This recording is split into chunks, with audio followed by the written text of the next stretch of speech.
왕의 잔치 이야기입니다.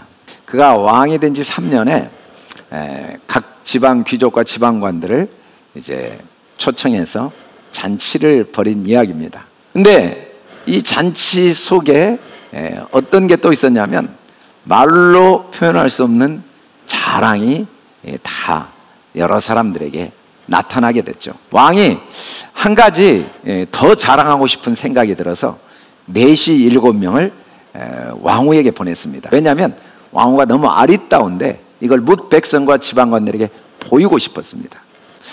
그런데 이런 기쁨과 자유와 마음껏 자기를 드러내는 자랑의 잔치에 슬픔이 임했습니다.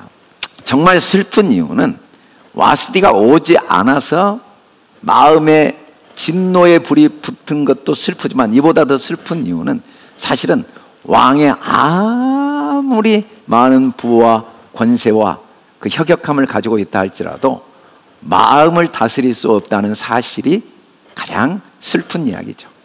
왜 사람이 사람의 마음을 다스리고 주관할 수 없냐면 사람이 무엇이기에 주께서 그를 크게 만드사 그의 마음을 두시고 하나님이 우리 마음을 누구에 의해서 좌우될 수 없는 온 우주보다 크게 만들어 놓으셨기 때문에 사람의 마음은 누구도 그 마음을 임의로 주관할 수가 없습니다. 만일에 왕의 권세가 작았다면 자기 아내 때문에 이 정도까지 분노의 불이 붙진 않겠죠. 근데 가진 권세가 많음에도 불구하고 그 영광과 능력이 많음에도 불구하고 자기의 마음의 실상을 깨닫지 못하면 내 마음이 어떤 것으로도 만족되어질 수 없고 내 힘으로 다스릴 수 없다는 걸 깨닫지 못할수록 불행한 거죠. 그것 때문에 더 분노의 불들이 더 많이 붙게 되고 많이 고통을 당합니다. 많은 사람들이 누군가의 마음을 주관하기를 원하지만 절대로 불가능하다는 겁니다. 왕의 또 다른 슬픔은 자기 문제 해결을 스스로 이 잔치의 슬픔의 원인 중에 중요한 역할을 한 것은 사람의 지혜였습니다.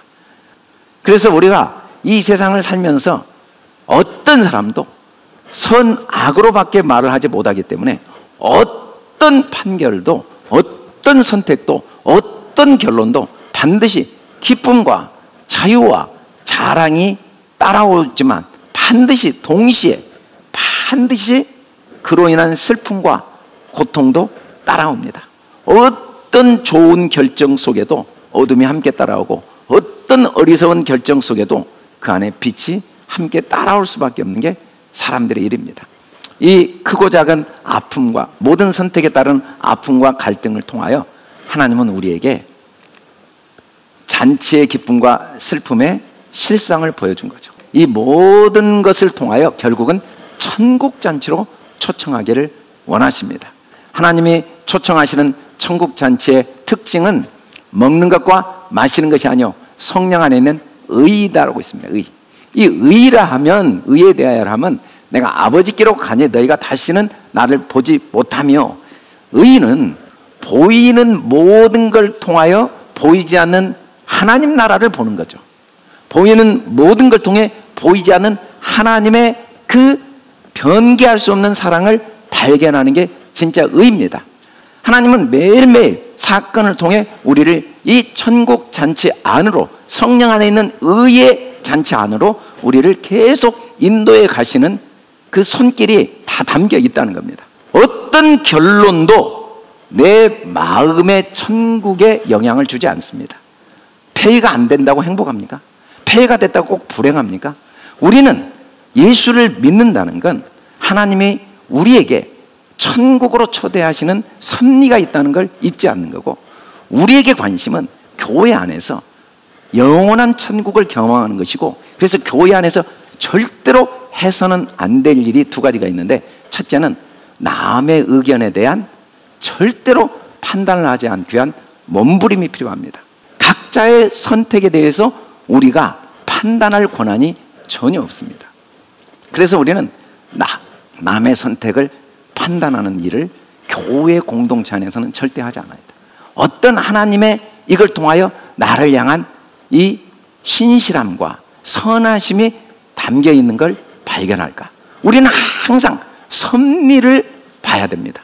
이걸 통해 천국을 경험하게 하시는 하나님의 섭리에 관심을 갖지 않으면 우리 모임이 세상과 똑같습니다. 두 번째는 현자의 지혜는 의미가 없습니다. 결과는 우리 삶에 영향을 주지 않습니다.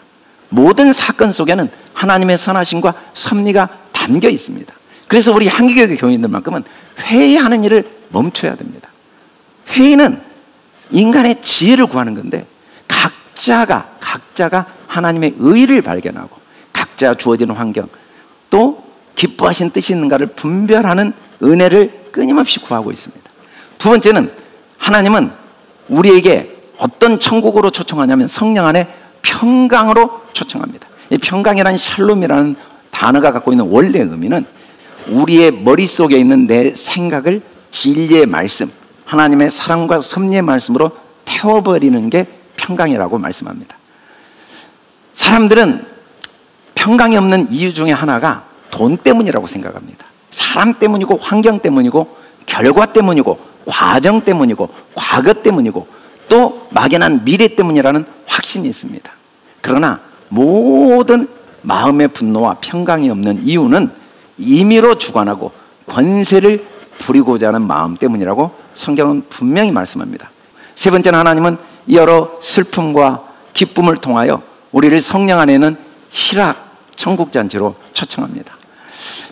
너희도 내 계명을 지키면 내 사랑 안에 거하리라. 하나님은 우리의 계명 지키기를 원하시는데 이 계명은 하나님이 나를 얼마나 사랑하시는가 이걸 마음에 꼭 간직되어지기를 원하십니다. 그 마음에 어떤 경우에도 나를 향한 하나님의 사랑에 간직되어지도록 돕기 위해서 십자가에 기꺼이 죽어주신 겁니다. 그 과거의 나의 실수가 내 인생을 좌우하지 못하고 나의 잘못된 선택으로 인한 미래의 불안이 내 인생을 좌우하지 못하고 그 모든 것보다 더 크신 하나님의 사랑이 결국은 이 모든 걸 선으로 바꿔서 내 인생을 책임지신다는 이 계명이 간직되어지면 기쁨만은 빼앗기지 않습니다.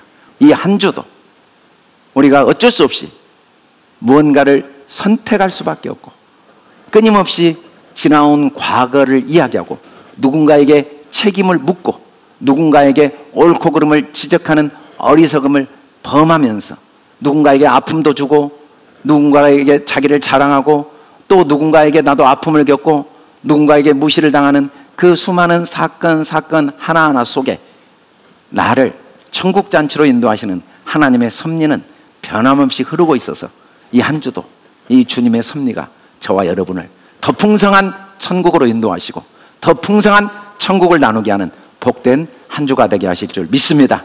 이 은혜 안에